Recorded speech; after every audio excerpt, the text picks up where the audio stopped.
내일의 신의 3부. 내일의 신이란 역시 우리가 시작했던 곳으로 다시 돌아왔습니다. 그렇다. 내가 이 책을 세상을 구하도록 의도되었다고 말했을 때 그 말은 진심이었다. 여기서 내가는 우주적인 에너지장인 신성, 하나님의 말씀입니다. 다른 책에서 언급하지 않았던 내용이 이 책에 있을까요? 아무것도 없다. 없다고요? 없다. 그렇게 이게 세상을 구할 것이라고요? 구할 수 있다. 그렇게 의도되었고 그럴 수 있다. 그럼 제가 여기서 읽은 모든 내용이 다른 책에 이미 나와 있다면 굳이 이 책을 읽을 이유가 뭡니까? 세상은 파국 직전에 있고 다른 책의 그 모든 내용은 도움이 되지 못했고요. 처음 평가는 맞지만 두 번째는 틀렸다.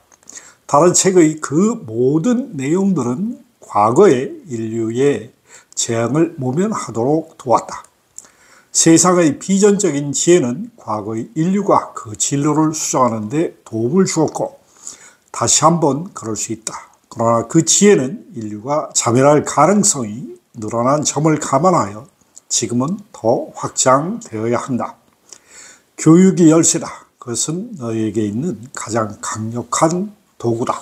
모든 사람을 교육하라. 신과 삶에 관하여 모든 사람에게 말하라. 문명을 되찾고 그 다음 기능적인 문명을 되찾고 그 다음 영적 문명을 되찾아라.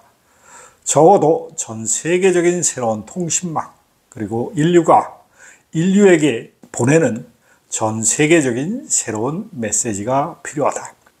너희가 너희 자신을 파괴하는 방법이 더 많을수록 너희를 구하는 방법도 더 많이 알아야 한다. 지금 신과 삶에 관한 너희 지식 토대를 확장하고 인식을 높이고 의식을 확대할 때다.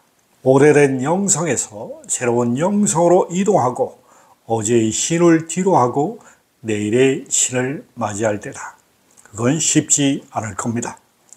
사람들은 옛것을 버리고 새것을 맞이하기 싫어합니다. 그러니 한 번만 더 분명히 하자면 우리가 여기서 말하고 있는 것은 새로운 신이 아니라 오래된 신에 관한 새로운 체험이다. 오래된 진리를 알아듣고 오래된 지혜를 이해하기 위해서는 그 새로운 진리를 새로운 말로 표현하고 그 지혜를 새롭게 공유하는 것이 때때로 필요하다.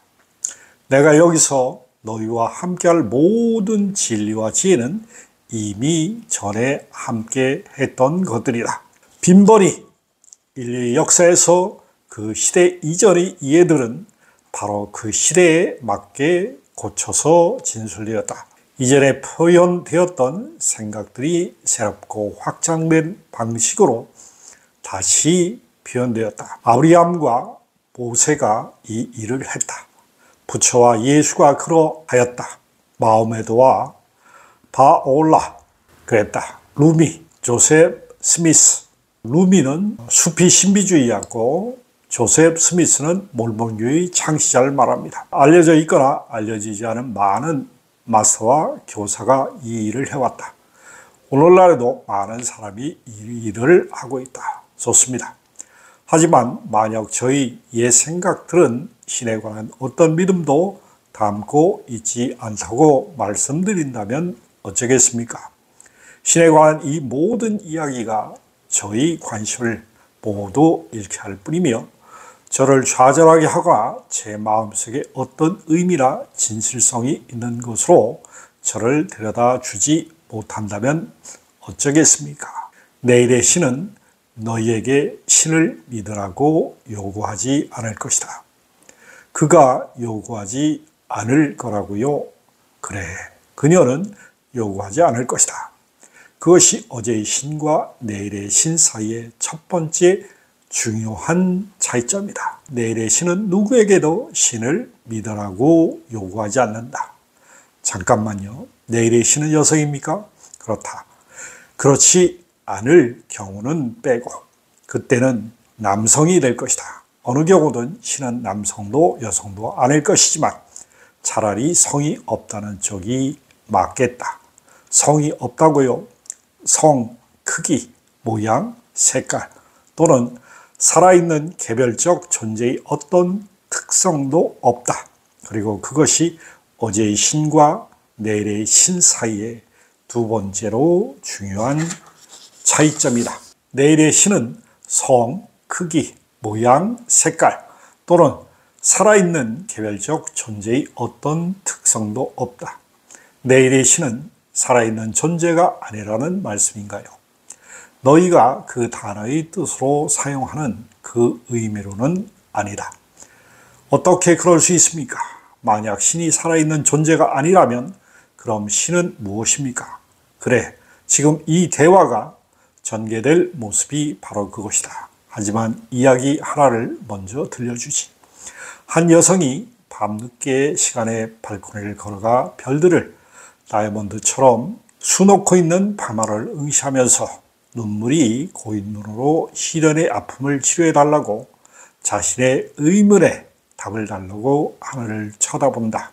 그녀는 외롭고 절망적이다. 그녀는 신이시여, 만약 당신이 계시다면 당신의 모습을 저에게 드러내 주십시오. 저는 혼자서 다시는 이렇게 살아갈 수는 없습니다고 말한다. 돌연히 한 별똥별이 벨벳 하늘을 가로지르며 순식간에 지나간다. 그녀의 심장이 멎어버린다. 그녀는 자신의 눈을 믿을 수가 없다. 자, 이제 너에게 질문 하나가 있다. 그것은 신이었는가? 예, 그런 일이 일어나게 한 건 신이었다고 저는 믿습니다. 아니, 그런 일이 일어나게 만든 것이 신이었냐고 물어본 게 아니라 그 발생한 일이 신인지 너에게 묻는 것이다. 글쎄요, 그걸 어떻게 답해야 할지 모르겠습니다. 그것은 우연의 일치였을 수도 있겠지요. 그럼 무엇이 우연의 일치를 일어나게 했지? 저로서는 신이 그렇게 했다고 말씀드리고 싶지만 그러면 신은 모든 것이 원인이지 생성물이 아니라고 하는 신에 관한 규정으로 우리가 다시 돌아왔습니다. 너는 신이 원인이며 동시에 생성물이 될 수 있다고 생각해 보았느냐? 신이 창조주이면서 동시에 피조물일 수 있다고 생각하느냐? 저는 그런 식으로 생각해 본 적이 없습니다. 물론 그런 식으로 생각했던 다른 사람들이 있다는 건 압니다. 인류 역사의 위대한 사상가들이 이 주제를 반복적으로 탐구했습니다. 범신론이라는 전체적인 사고체계와 이런 탐구를 중심으로 발전했습니다. 범신론에 따르면 우주는 신과 하나이며 창조주와 피조물이 같다고 합니다. 좀 더 최근에는 물리학자 존 월러가 양자물리학에서 말하는 것처럼 관찰되는 대상이 관찰자에 의해 영향을 받지 않는 것이 없다고 하는 일명 참여관찰자 또는 폐쇄회로 참여우주로 하는 명명한 우주의 개념을 제안했습니다. 바꿔 말하면 창조주와 피조물은 서로 상대를 창조하는 일체라는 겁니다. 또는 당신이 종종 표현하였듯이 우리는 신이며 신이 되고 있습니다. 그러나 언뜻 보기에는 그렇지 않으며 신은 창조주이며 우리와 이 세상은 피조물이라고 저는 말하겠습니다. 그리고 만약 제가 신을 전혀 믿지 않는다면 그 별똥별이 바로 그 순간에 떨어지게 한 것은 임의적인 우연이라고 말하겠습니다. 그리고 그 임의적인 우연이 그 임의적인 사건을 위해 임의적인 바로 그 순간을 임의로 선택했다는 건가? 그렇습니다. 만일 제가 신을 안 믿는다면 그렇게 말하겠죠.